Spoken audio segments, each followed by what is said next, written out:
যে আমাদের সমস্ত কিছু থাকার পরেও তাদের কোন জায়গায়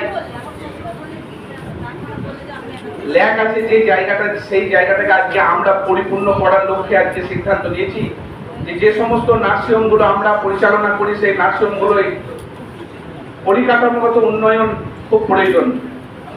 তো আমরা আগামী দিনের সেই চিন্তা ভাবনা করার জন্য আজকে আমরা এই আলোচনা সভা ডেকেছি কি আমরা এখান থেকে নিজেদের সিদ্ধান্তে পৌঁছাবো যে জেলার যে সমস্ত জেলার আমরা কর্মকর্তা এসেছি সেই জেলার যে সমস্ত হসপিটালগুলো আছে ছোট এবং মাঝারি, তাদের সঙ্গে আলাপ আলোচনার মাধ্যম দিয়ে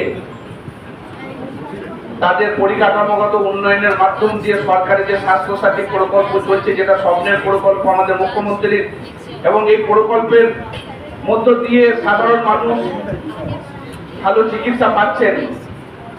আর এখানে এই জায়গায় কিছু গ্রেডেশন করা আছে স্বাস্থ্যসাথীতে।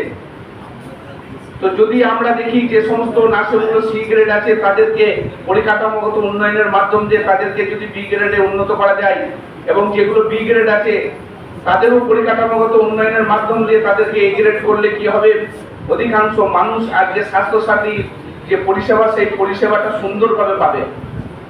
কারণ আজকে আমরা এই পরিষেবা যেটা স্বাস্থ্যসাথী যে প্রকল্প সেই প্রকল্পটাকে আমরা ছোট এবং মাঝারি হসপিটালগুলোই কিন্তু সাধারণ মানুষকে পরিষেবা দিয়ে থাকি। সেই জন্য আমরা আজকে একত্রিত হয়েছি। আর যে অ্যাসোসিয়েশন আমরা করেছি আজকে সরকারের সহমতের ভিত্তিতে, আজকে আমরা চাই যে আমরা যে আজকে কর্মসূচি নিয়েছি যে প্রত্যেকটা নার্সিংহোমকে একটা উন্নত জায়গায় উন্নত মানের পরিকাঠামোর মাধ্যম দিয়ে উন্নত মানের পরিষেবা মানুষকে যাতে দেওয়া যায়। তো আমরাও চাই সরকার আমাদের সঙ্গে থাকুক, পাশে থাকুক।